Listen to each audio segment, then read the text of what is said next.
वो एक दिन फिर दोनों, वो पहले वाला उसका गुरु भाई जो सिद्ध वाला चेला था और स्वयं, वो कहीं एक समागम था, कोई संतों का मेला सा भर जाता है एक दरिया के ऊपर, यानी नदी के ऊपर किनारे पर। तो वहाँ दोनों मिल गए 12 वर्ष के बाद। कुशल मंगल हुई तो उस सिद्ध के चेला जो सिद्ध वाली ही साधनाएं कर रहा था, उसने उस तत्वदर्शी कबीर पंथी संत का शिष्य होने वाले अपने गुरु भाई से, अपने मित्र से पूछा कि भी तूने क्या कमाई की 12 वर्ष में। तो कबीर पंथी शिष्य का चेला होने के बाद वो शिष्य कहता है कि मन ने तो भाई सब कुछ पा लिया, कल्याण का मार्ग मिल गया, भक्ति का सही विधि मिल गई, अपनी भक्ति कर रहा हूँ और कल्याण हो जाएगा। कहने लगा कोई तूने सिद्धि प्राप्त करी है तेरे पास कोई? तो बोला भाई ये डड़े डोन की हमने कति जरूरत कोई ना। तो वो कहता है सिद्ध का चेला कि देख तने तो जीवन खो दिया अपना, और मैंने 12 वर्ष में सिद्धि प्राप्त की है। क्या की है? जल के ऊपर के ऐसे चला गया परले किनारे जैसे जमीन पर चलता है, और फिर वापस आ गया न्यो का न्यो पट पट पट करता हुआ, और न्यो गर्व से कहता देखा तने तो अपना जीवन खो लिया, मैंने देख कितनी सिद्धि कर ली। वो कबीर पंथी शिष्य का जो चेला था वो कहने लगा भले आदमी तने 12 वर्ष में 2 अन्य की कमाई करी, यो किश्ती वाला एक आना में तो परली तरफ ले जाता है और एक आना में उल्टी छोड़ दे, तने तो 12 वर्ष में 2 अन्य कमाई करी है, क्यों डरे ढो रहा है? फिर मित्र था, उसको भी परमात्मा की चाह थी, उसको पूरा ज्ञान समझाया।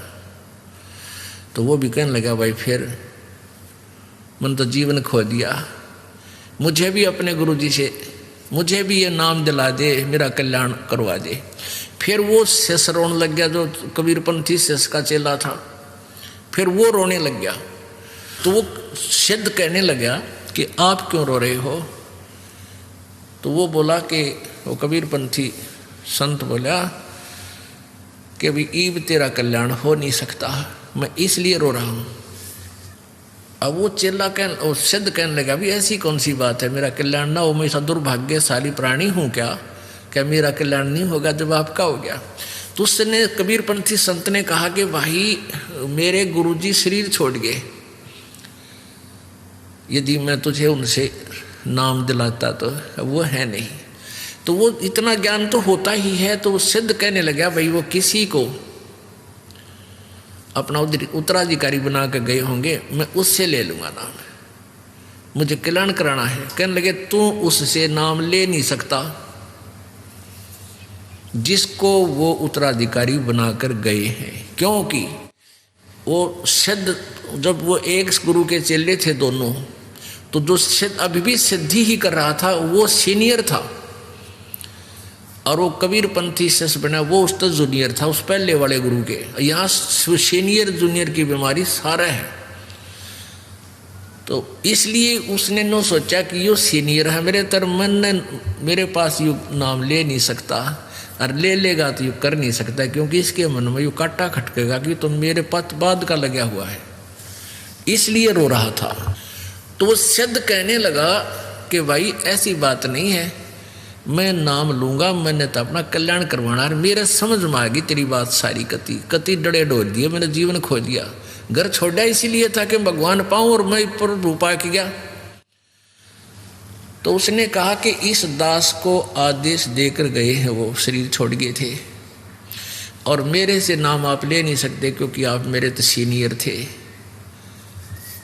उसी समय वो सिद्ध पुरुष जो सिद्धि करता था, सिद्ध बना रहा था, अपने ही जूनियर के पैर पकड़ लिए, चरण टेक दिए, नहीं बोले रही सा सस्ता सौदा, घर का गुरु है, इस तो बढ़िया वस्तु और कहाँ मिलेगी, मैं आपका बच्चा और आप मेरे परम पिता। जब भक्ति करनी है, परमात्मा पाना है, तो इसमें मर्यादा भी तो रखनी पड़ेगी। आप मेरे गुरुदेव, मैं आपका बच्चा, मैंने नाम दे दे, रुका नहीं जाता। तो पुण्यात्माओं ऐसे हमने हर तरह से जो ना अपने आप को सेट करना पड़ेगा, हर प्रकार की बीमारी से निकलना पड़ेगा, मान से, बड़ाई से, ऊंच नीच से, इसे हटना पड़ेगा। तो यहां क्या बताते हैं, एक सिद्धि जल डूब न जाई, एक सिद्धि जल पैर न लाई, एक सिद्धि बो चोले धारे, एक सिद्धि नीतत्व विचार। एक बार ये दास कुछ भक्तों को लेकर के सहारनपुर गए थे। सहारनपुर के अंदर एक विशेष स्थान है अपने परमात्मा का, और एक बहुत ही अनमोल उदाहरण है संत गरीबदास जी, जिनको कबीर परमेश्वर प्राप्त हुए थे, मिले थे छुडानी गांव में। सतलोक से चलकर वो परमेश्वर आए थे, और गरीबदास जी गांव छुडानी, जिला झज्जर, हरियाणा, भारतवर्ष की भूमि पर सन 1717 में उनका जन्म हुआ था गरीबदास जी का। जब 10 वर्ष के हो चुके थे, वो गौओं के पाली गवाले थे खेतों में, वहाँ परमेश्वर आकर मिले थे। उसके बाद परमात्मा ने उनको साक्षात्कार कराया और अपना सतलोक दिखाया, जहाँ परमेश्वर रहते हैं, जहाँ से हम बिछुड़कर आए हुए हैं। तो आगे चल के गरीबदास जी ने परमात्मा कबीर जी की महिमा कलम तोड़ आँखों देखा हाल पूरा लिखा हुआ है, जिसको ग्रंथ सदग्रंथ साहिब हम बोलते हैं, जिनका ये पाठ चल रहा था 3 दिन उस अमरवाणी का। तो गरीबदास जी द्वारा लिखवाई गई वो वाणी है। तो गरीबदास जी का एक शिष्य था। गरीबदास जी कहीं सत्संग करने जा रहे थे, और वहाँ एक सहारनपुर का भूमड़ नाम का एक सैनी था, सैनी जाति से एक भूमड़ सैनी नाम का एक भक्त सहारनपुर का कहीं अपनी रिश्तेदारी में गया हुआ था। वहाँ गरीबदास जी सत्संग कर रहे थे। उस पुण्यात्मा ने सत्संग सुन लिया और गरीबदास जी से उपदेश ले लिया। फिर वो छुड़ानी जाने लग गए, जहाँ गरीबदास जी प्रत्येक पूर्णवासी को सत्संग किया करते थे। अब वो धीरे धीरे इतने प्रभावित हो गए वो भूमड़ जी, भूमड़ भक्त सैनी, के प्रतिदिन न प्रति महीना सहारनपुर से चलकर छुड़ानी आने लग गए। पहले तो धीरे धीरे ज्ञान होता है, फिर इतनी श्रद्धा बन गई कि सहारनपुर से चलकर गांव छुड़ानी, जिला झज्जर में वो प्रत्येक महीना आते। पहले ना तो कोई कन्वेंस थी, ना कोई रास्ते थे, पैदल आना सहारनपुर से चलकर। सहारनपुर से मेरे ख्याल में झज्जर छुड़ानी गांव 100 किलोमीटर से 150 से 200 किलोमीटर के आसपास है। अब वहाँ से पैदल चलना, और पहले वर्षा के दिनों में ये जैसे बीच में दरियाएं बहा करती थी, उन पर कोई पुल भी नहीं था, वो आते थे। वो ऐसे पिछले 1 वर्ष से ऐसा उसने प्रक्रिया कर ली। अब गरीबदास जी ने कहा, बेटा ऐसे दुख ना पाया कर, तो 1 महीना छोड़ कर आ जाया कर। नहीं बोला, गुरुजी मेरे पर डटया नहीं जाता, मुझसे रुका नहीं जाता। तो गरीबदास जी बोले, कोई बात ना, ले बेटा तेरी मौज है। अब क्या हुआ कि गरीबदास जी ने भादुआ सुदी दूज को शरीर छोड़ना था।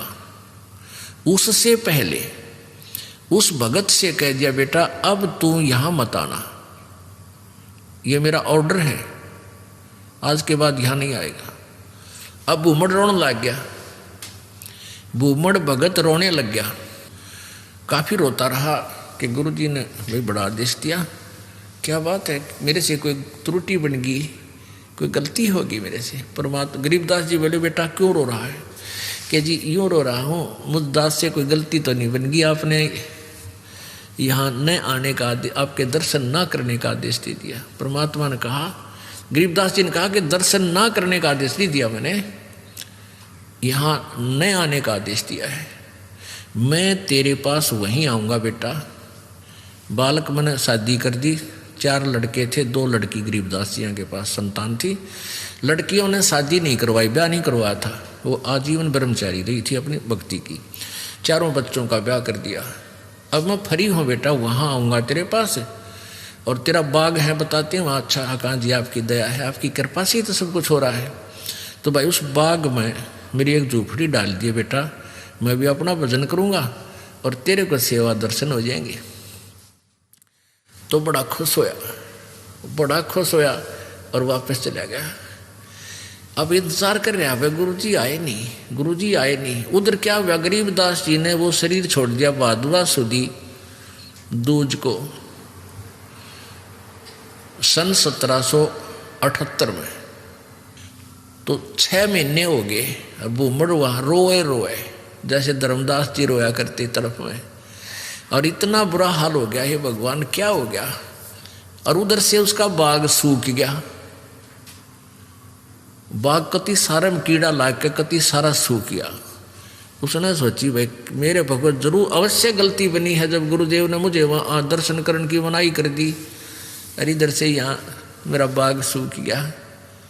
अपने आप को कोस रहा है, अपने अवगुणों को ढूंढ रहा है, मैंने कौन सी गलती ऐसी कर दी जो गुरु जी रूस के मेरे थे।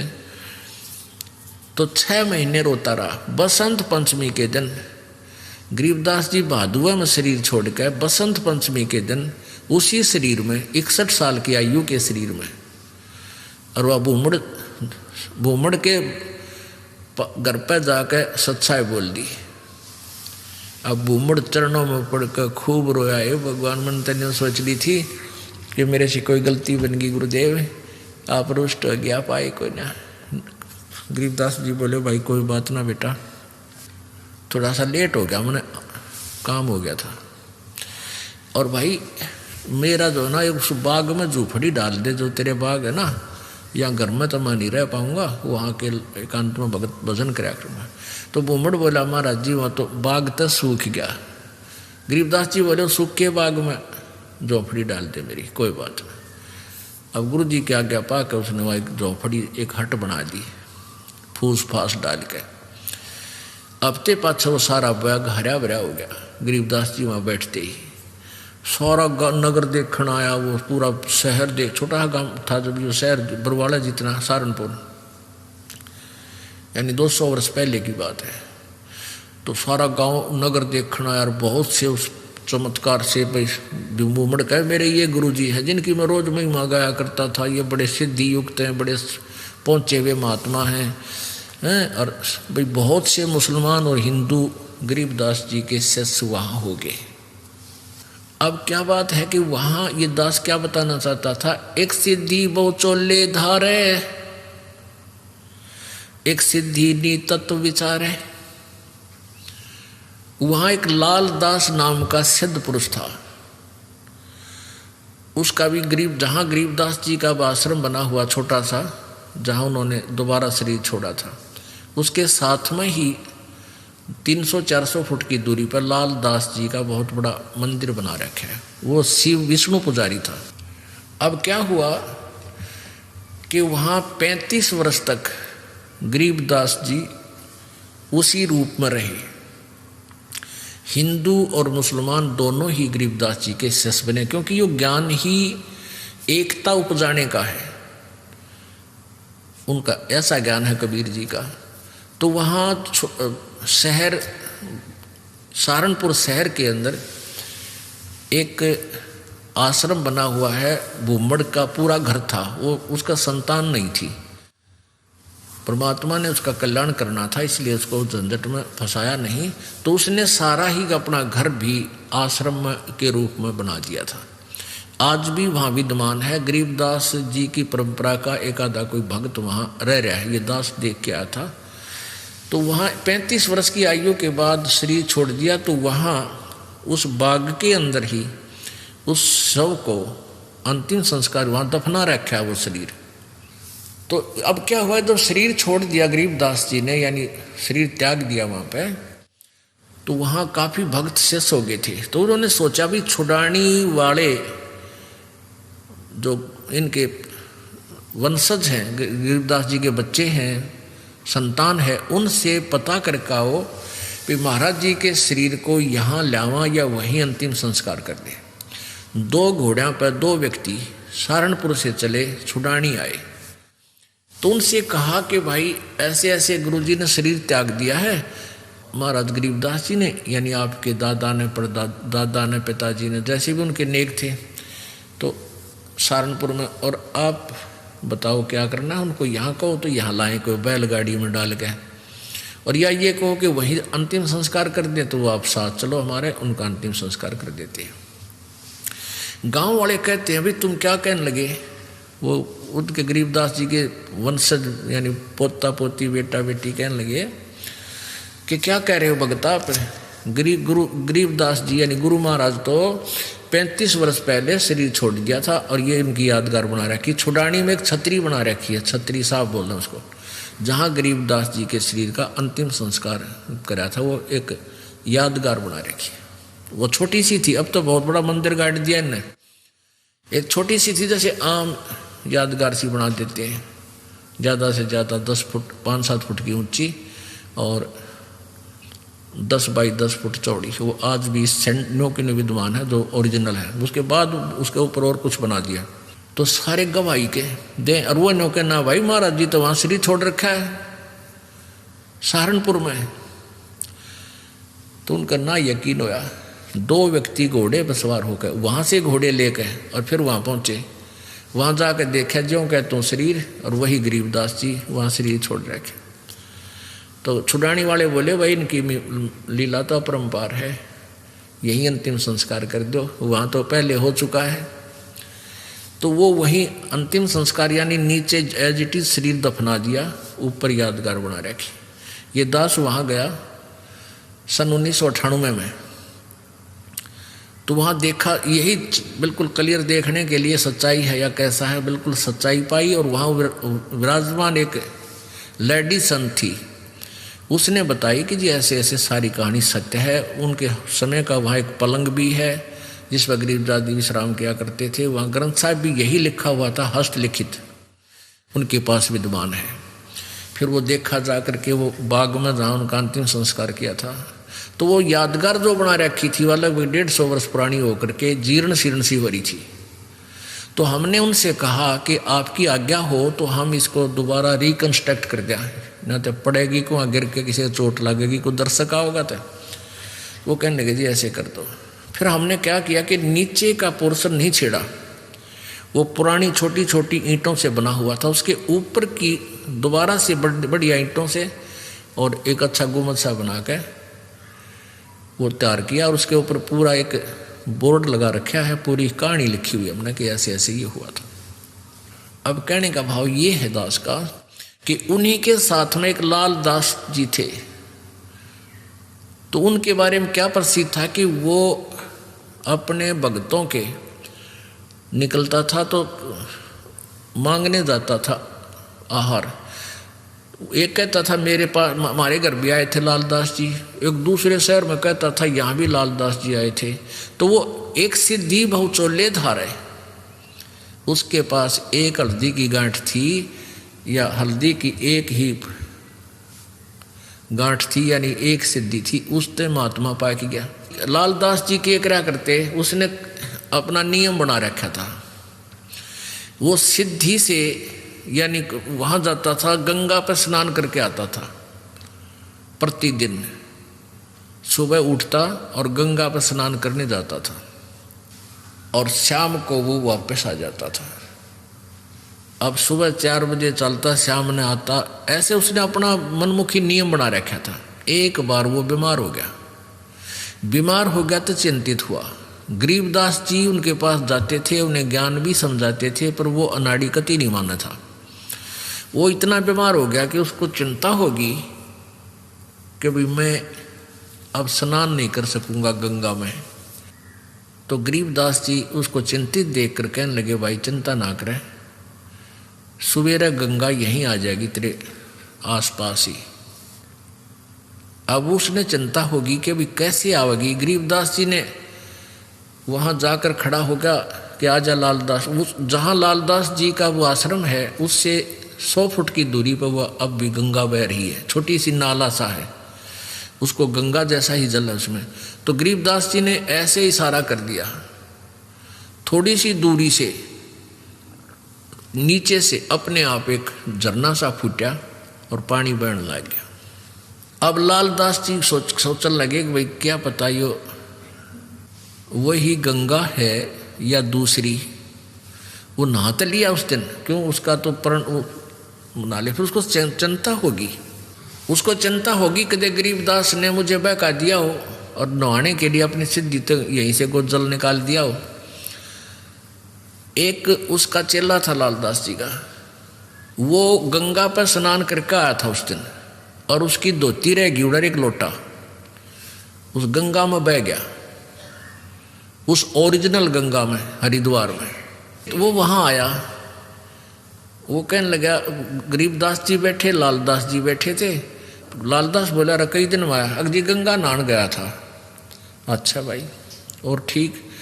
हाँ ठीक हूँ जी।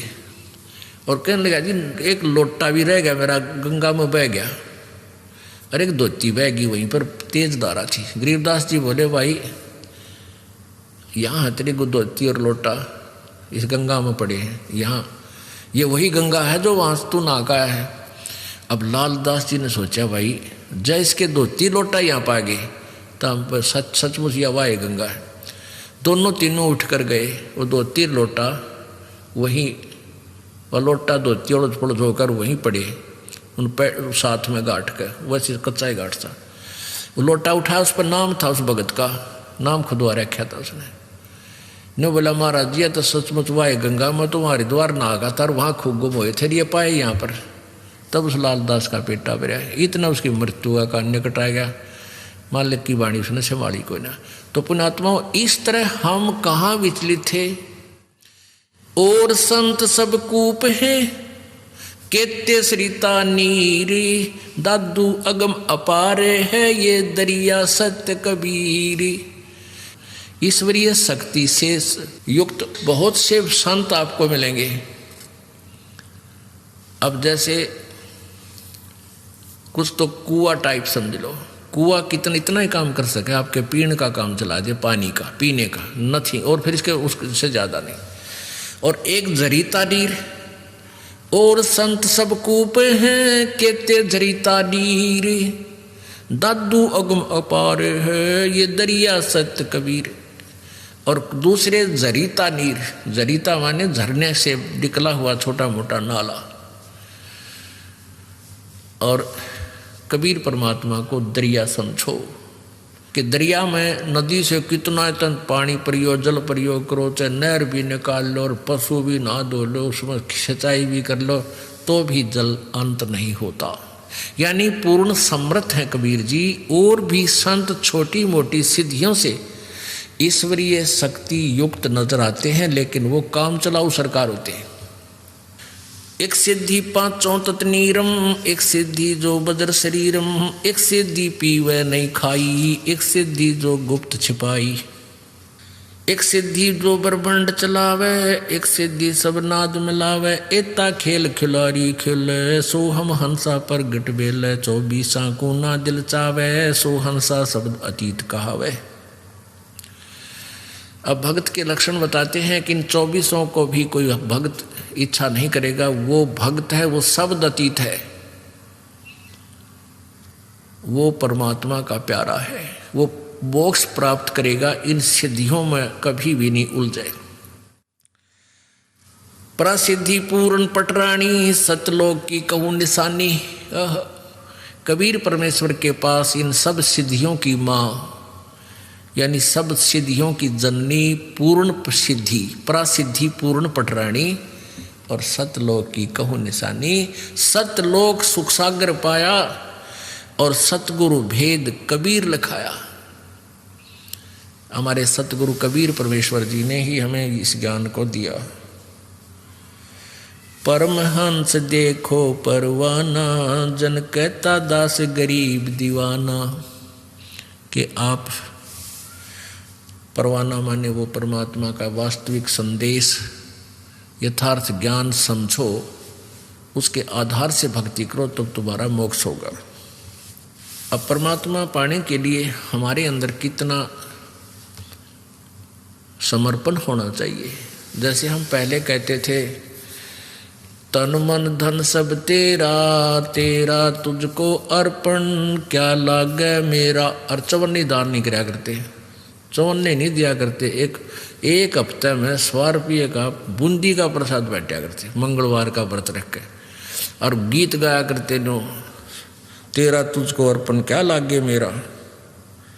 अब हम क्या कर रहे हैं, अब एक एक भक्त ऐसे बढ़ चढ़कर परमात्मा की प्यारी आत्मा इतने उभर रहे हैं, उनकी कथा सुना दो तो आप हैरान रह जाओ, किस प्रकार समर्पित है मालिक पर, फिर किस तरह उनको परमात्मा दोनों हाथों दे रहा है।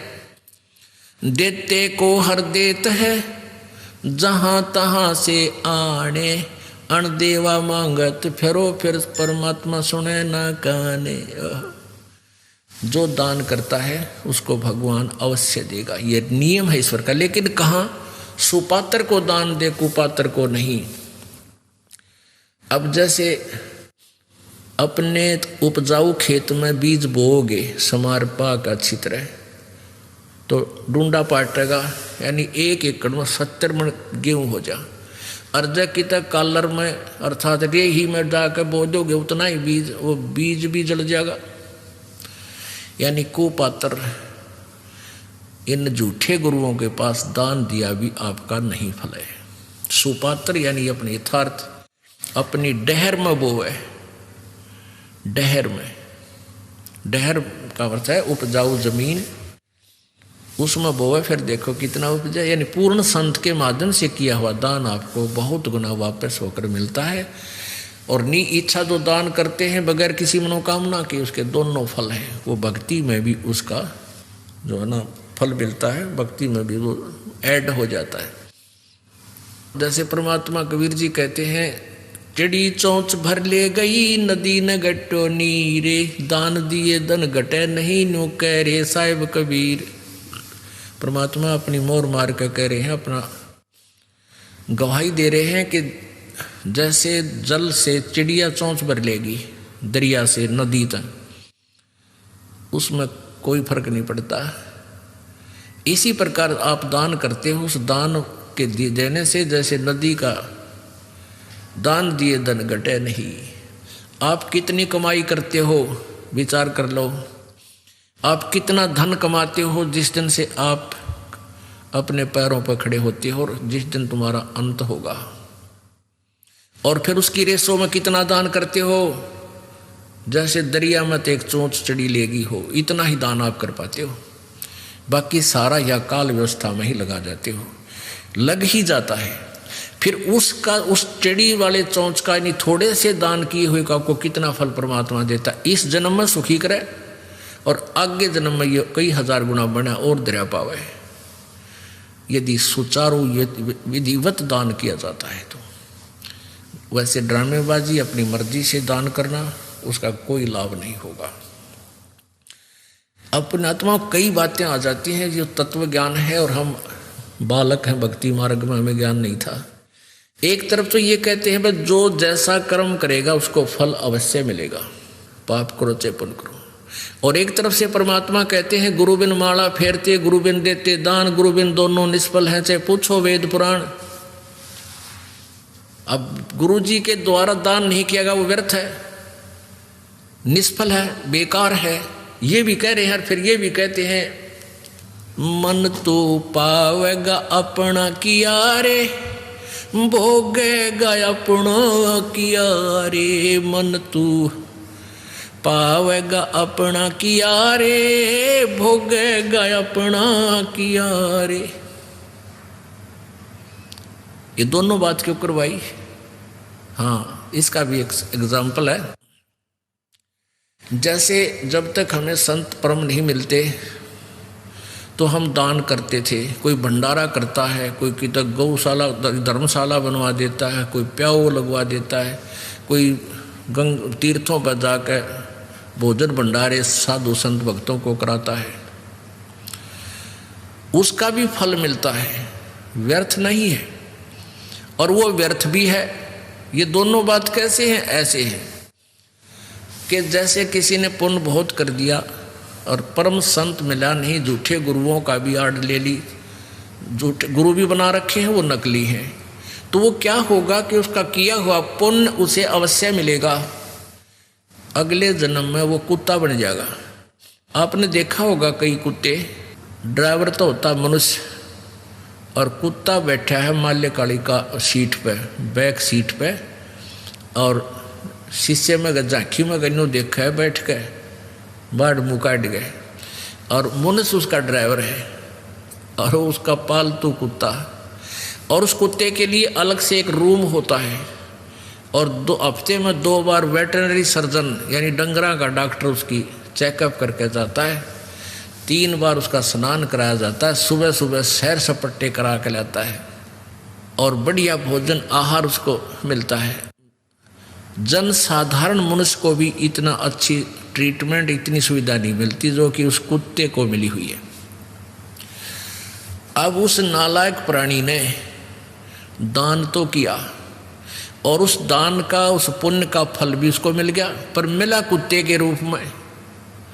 यदि वो परम संत की शरण में होता तो उसको मान ले पार ना होता तो ये सुविधा मिलती, कार भी मिलती, वेटरनरी सारी सुविधाएं मिलती, कूलर लगा हुआ उसके रूम में ये भी मिलता, और जो आज कुत्ते के रूप में मिली उसने। और मनुष्य जीवन होता तो कहीं ना उस जन्म में किता न किता परमात्मा की प्यारी आत्मा कोई संत फिर मिल जाता।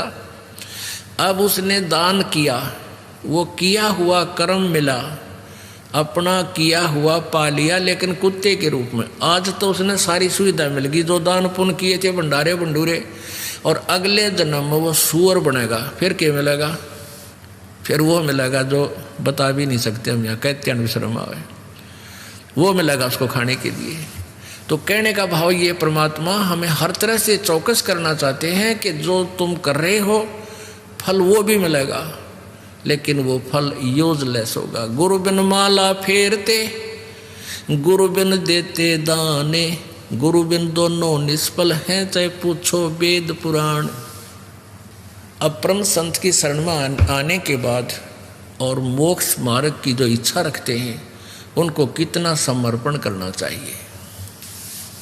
तन मन शीस ईस अपने पे, तन मन शीस ईस अपने पे, पहले में चोट चढ़ावे, जब कोई राम भक्त गत पावे हो जी, जब कोई राम भक्त गत पावे हो जी। तन मन शीस ईस अपने पे, तन मन शीस ईस अपने पे, पहले में चोट चढ़ावे, जब कोई राम भक्त गत पावे हो जी, जब कोई राम भक्त गत पावे हो जी।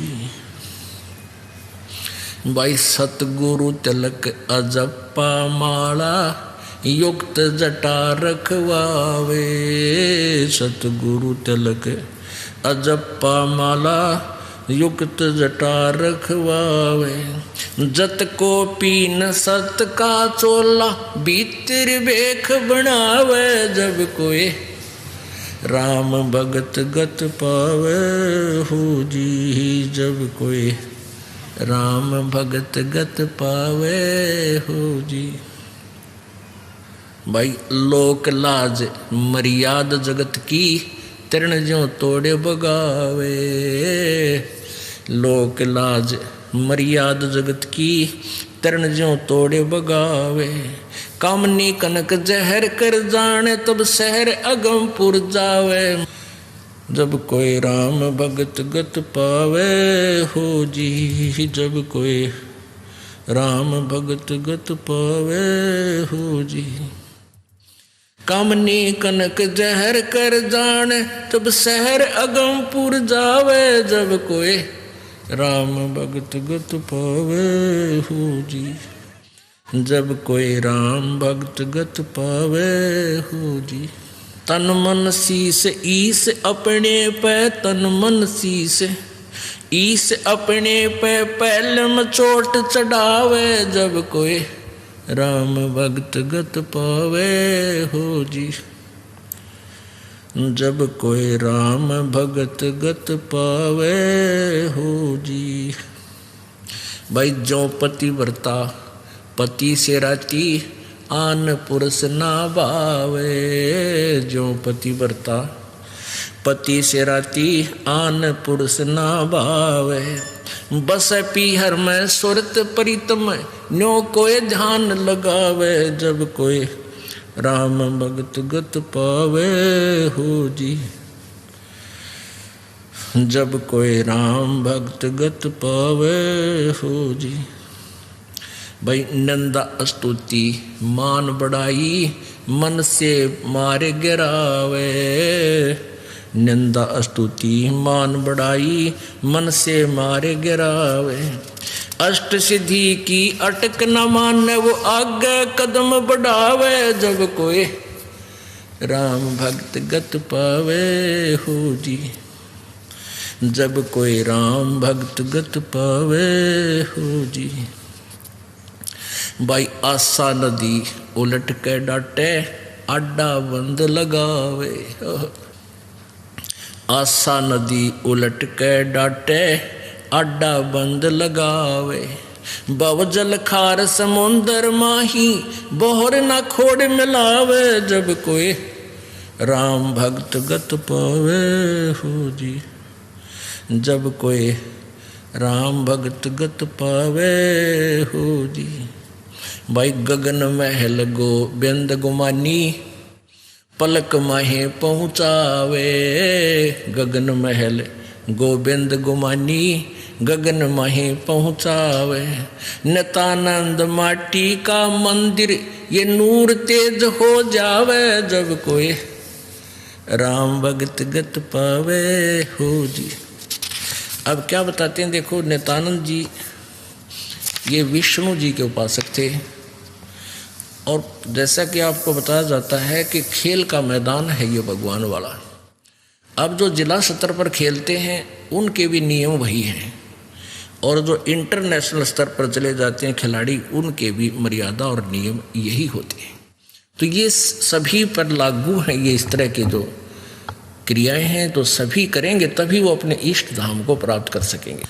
पहले तो गुरु पूरा हो और फिर समर्पण हो। तन मन शीश कैसे देना होता है, सिर काट कर नहीं देना।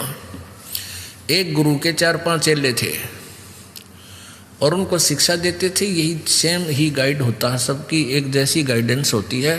भाई गुरु जी को की आज्ञा का पालन अवश्य करना चाहिए, तभी जो है शिष्य गुरु जी से लाभ प्राप्त कर सकता है। भाई जो गुरु बचन पे डट गे कट गे फंद 84 के, कट गे फंद 84 के।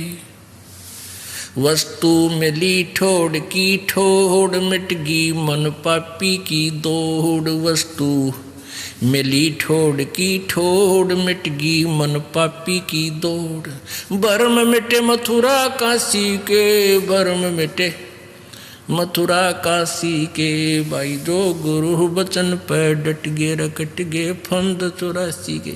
यानी इस तरह की कथाएं तो आम व्यक्ति भी बताता रहता है कि जो परम संत की बात को स्वीकार कर लेता है और गुरु जी के वचन का पालन करता है, आज्ञा का पालन करता है, वही गुरु जी जैसा भी जिस सत्र का वो गुरु है वो उसका लाभ विशेष तभी प्राप्त करता है। तो एक दिन उस शिष्य गुरुदेव ने चेलों को यही कथा सुनाई, भाई गुरु जी की आज्ञा का पालन तो शिष्य नहीं करता, उसकी भक्ति नष्ट हो जाती है। और कुछ देर के बाद कहता है कि बच्चों आओ, तुम एक मेरा आदेश है कि मेरे सिर में 5-5 जूते मारो। अब चेले राम फंस गए धर्म संकट में। अब भाई गुरु जी का नहीं हाथ कर दिया तो बात बिगड़ गई, और आज्ञा का पालन ना हुआ तो नाश हो गया। बैठे रहे, सन्नाटा छा गया। अब गुरु जी कहता है तुम नहीं के शिक्षा दिया करता मैं, भाई बस हो गए फेल सारे। अब बैठे रहे, एक चेला उठा अपना जूता निकाल के और गुरु जी के चरणों के पास बैठ कर अपने सिर में 5 मारे, पट पट। अब गुरु जी कहने लगे भाई डंडी मत मारा, मन मेरे सिर में कहा था तेरे में नहीं। तो वो चेला कहता है दास का शीश भी तो आप ही का तो है। तो ये विवेक से समर्पण करना है, इतनी ही बात है कि गुरु जी की आज्ञा का यही पालन है कि जैसे गुरु जी कहे उस प्रत्येक मर्यादा का पालन करें। अब गुरु जी क्या कहेंगे, बेटा भक्ति कराया करो, परमात्मा ना भूलियो, बुराई छोड़ दो, बीड़ी शराब मांस तम्बाकू मत पीना, जब तुम ये ना मानोगे तो फिर किसी भगत क्यों रेड हो, यहाँ आने का फायदा क्या तुम्हारा। तो ये आज्ञा का पालन तक ये शीश देना है। और भाई सत्संग में जरूर आया करो, 100 काम छोड़ कर आया करो, ये आदेश होता है गुरु जी का। और यही पालन नहीं करोगे फिर भगत किसे, फिर लाभ इसे टिंडे मिलेंगे तुम न जिसे करोगे। अब क्या बताते हैं, तन मन शीस ईस अपने पे पहले में चोट चढ़ावे जब कोई राम भगत कत पावे। यानी ये ब्लाइंड फेथ का मार्ग है, भक्ति मार्ग। ब्लाइंड फेथ गुरु जी पर करना होगा। अब इस ब्लाइंड फेथ का लाभ उठा लिया नकली गुरुओं ने। अब भगत श्रद्धालु चले जाते हैं, गुरु जी जो कहते हैं भाई सही है। देखा है लाखों करोड़ों शिष्य ऋषि नकलियाँ का फंसे बैठे हैं, उनकी कोई थ्योरी नहीं, ABC नहीं जानते हुए, और वहाँ बेचारे नहीं बैठे रहते। वह गुरु जी जो कहते हैं सही है, क्योंकि वो श्रद्धालु गणे हैं, वो पुण्य आत्मा ज़्यादा है। और वो नकलियाँ उनका सूत बैठ गया, लाभ मिल गया। वो कि मैं अटबट मारे जाओ, गुरु बच्चे नो सिर लाते रहते। हाँ बहुत ठीक बताई। लेकिन इस तत्व ज्ञान को समझ कर फिर समर्पण करें, फिर अग्रम अग्रम नहीं रहने चाहिए। जिस दिन नाम ले लेते हो आप, उसके बाद नाम लेने से पहले हमने इतने ग्रंथ बना रखे, सारे पढ़ कर देख लो। बना तो भगवान ने रखे थे, हमने तो उनको सरलार्थ करके सिंपल वे से समझा के एक पुस्तक बना रखी है। पहले पूरी अपना सारा संशय दूर करके फिर नाम लेना चाहिए, फिर समर्पण करें जब आपका बात समझ में आ जाता है। और नाम लेने के बाद फिर तुम सोचते हो ऐसा नहीं होता, गुरु जी क्या बता रहे हैं ऐसा ठीक नहीं है, वहाँ भी आपका नाम खंड हो रहा है। फिर ब्लाइंड फेथ करना चाहिए आपने। गुरु जी जो करे फाइनल, क्योंकि आप तो बालक हो, गुरु जी एक टीचर होता है। आप टीचर किस दृष्टिकोण से आपको समझा रहा, आपकी बुद्धि वहाँ पहुँच भी नहीं रही, इसलिए आप यूँ कह रहे हो ना ऐसा तो ना लगता, ऐसा तो ठीक नहीं है। तो ये नहीं होना चाहिए। ये तो नाम लेने तो पहले होना चाहिए आप में, उसकी पूरी क्लियर करो उस कंसेप्ट को, फिर नाम ले लो। तो क्या बताते हैं भाई, सतगुरु तिलक अजप्पा माला युक्त जटा रखवावे। अब जैसे ऊपर बाल बूढ़ रखवाले हैं, इतने बड़े बड़े दाढ़ी बढ़वाली, या केवल एक कोपीन बांध कर सारा नी वस्त्र रहते एक लंगोट बांध लिया, कहते हैं ये लोग दिखावा करने की आवश्यकता नहीं है। सतगुरु तिलक, तिलक जैसे आप लगाते हैं यहाँ माथे पे बिंदी सी, कहते हैं गुरु जी को यहाँ रखो, यानी शीश सिर पे माथे का तिलक, यानी अति पूजनीय सतगुरु तो तेरा तिलक होना चाहिए, यानी उसको समर्पण होना चाहिए तेरा सब कुछ। और अजप्पा माला जो नाम दे रखा श्वास का, वो अजप्पा माला, अजप्पा जाप होता है, वो तेरी माला, उसका स्मरण करता रहना। और युक्त जटा रखवावे, युक्ति जो साधन गुरु जी ने बताया है, जो विधि बताई है, वो तेरी जटा है, उसकी उसी तरह तू चल, यानी ऊपरली जटा की जरूरत नहीं। और जत को पीन, यानी एक इष्ट पर आधारित रहना। व्यभिचारिणी भक्ति मत करना, गीता जी में भी मना किया है। जो अव्यभिचारिणी भक्ति करते हैं वही उस परम पिता को प्राप्त होते हैं। व्यभिचारिणी भक्ति होती है एक इष्ट की बजाय 36 इष्ट, 36 देवताएं पूजा करे, वो व्यभिचारिणी। जैसे एक लड़की अपने पति पर आश्रित ना हो करके अन्य पुरुष गमन करती हैं, तो वो व्यभिचारिणी कहलाती है। तो कहते हैं ऐसे नहीं चलेगा, केवल एक इष्ट और एक ही गुरु, नथिंग एल्स, जो वो बताओ वही करना होगा। तो यहाँ कहते हैं जत को पीन और सत का चोला, यानी पूरा खरा रहे, बकवाद नहीं करे, मन में दोष नहीं रखे, और भीतर वेख बनावे, अंदर अंदर साधु बने, बाहर दिखावा नहीं, नम्रता आवे, शुद्धता आवे, बुराई से दूर हो, चोरी चप्पा जारी नहीं करे, झूठ नहीं बोला, ये तेरा अंदर भेख बनावे। सत्य सत का चोला भीतर भेख बनावे। फिर क्या कमाल करते हैं, क्योंकि ये मर्यादा करनी पड़ती है, लोक लाज मर्याद जगत की, और तरण जो तोड़ बगावे। जैसे मीराबाई ने तोड़ी एक ठाकरों के घर में जन्म होके, और रविदास जी एक शूद्र जाति के महात्मा से नाम लिया, उसने लोक लाज को डीकड़े की तरह तोड़ के फेंक दिया और वो परमात्मा पाई। लोक लाज मर्यादा जगत की, जो हमने मर्यादा बना रखी है, क्या बना रखी है, बात में जाओगा भाई और बेबे बहन वहाँ पटड़ा बिछाओगी, नु कहेगी भाई आड़े खड़ा और मैं तेरी पूजा करूँगी, उसका तिलक लावेगी, उसकी आरती करेगी। क्यों? एक चार अन्य फालतू दे दे भाई, सारा रोला यूँ है। अरे ओ भाई पहले भी वही था, आज भी वही है। आपका बहन भाई का एक नाता विशेष हो है, और बहन का हक है आप भाई जावे अपनी बहन के दुख में पहले दुखी हो जाकर बात वाले दिन क्यों ड्रामा करे। पहले पूछा बेबे तेने पैसे की आवश्यकता वो बता, और चीज़ चाहिए वह बता, उसकी आवश्यक वस्तु पहले ही प्रबंध कर दे, उस दिन ड्रामा नहीं करे। तो ये इस तरह की जो कहानी है, ये लोक लाद, ये मर्यादा जगत की बनाई हुई मर्यादाओं को ये नहीं करे। जैसे रक्षाबंधन बनाती है बहनें, भाई पर जाती है, भाई का रक्षाबंधन बांधती है कि तू मेरी रक्षा करिए। एक बहन कह रही थी रक्षाबंधन को मैं घर गई हुई थी अपने भाई का रक्षाबंधन बांधने के लिए, और भाई दुर्घटना में ग्रस्त हो गया, भाई की लाश मेरे पास आ गई। बताओ वो ईब समझ में आवा है कि वो बेचारा मेरी रक्षा कहाँ करेगा जो अपनी ना कर सके। तो क्यों ना उस परमात्मा के बांधे हम जाकर रक्षाबंधन, कबीर परमात्मा की शरण में आए, उस सूत्र से बन जाए जो सबकी रक्षा करता है। तो इस तरह की जो मर्यादाएं हैं ये हमने तरण की तरह यानी डीकड़ा सा तोड़ कर फेंकना पड़ेगा। जो पति बरता पति से राती आन पुरुष ना बावे, कैसे साधना करते हैं। कहते बस है पीहर में सुरत प्रीत में नो कोई ध्यान लगा। ये हमारा मेडिटेशन।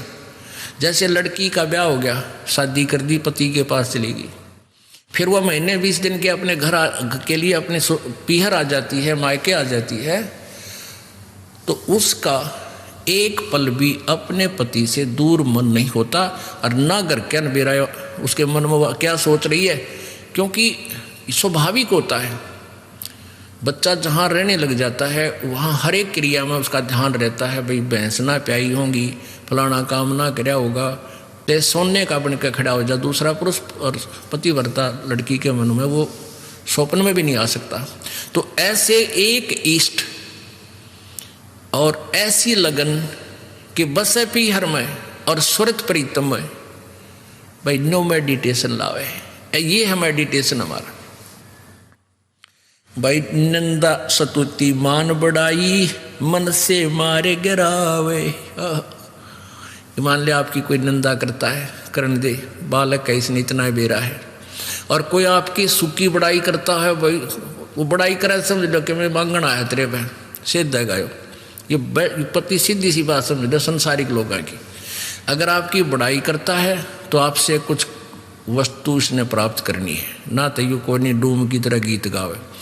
और वैसे कोई निंदा कर रहा है तो भाई नू करता है, कहाँ धक्के खान जावे है वहाँ के रखा है, देखो वो तीसरे दिन सत्संग में जावे है। वो निंदा करता है तो उसकी तरफ भी ध्यान नहीं दे, करने दे, इसलिए करता रहेगा। इसको क्या पता बालक है। निंदा स्तुति और मान बढ़ाई मन से मार गिरावे, अष्ट सिद्धि की अटक ना माने आगे कदम बढ़ावे। इन 8 सिद्धियाँ बेरा था कि इन 8 सिद्धि भी आ जाता तो भी इसकी तरफ ध्यान नहीं दे, भक्ति में मोक्ष की तरफ चले। बोलो सतगुरुदेव।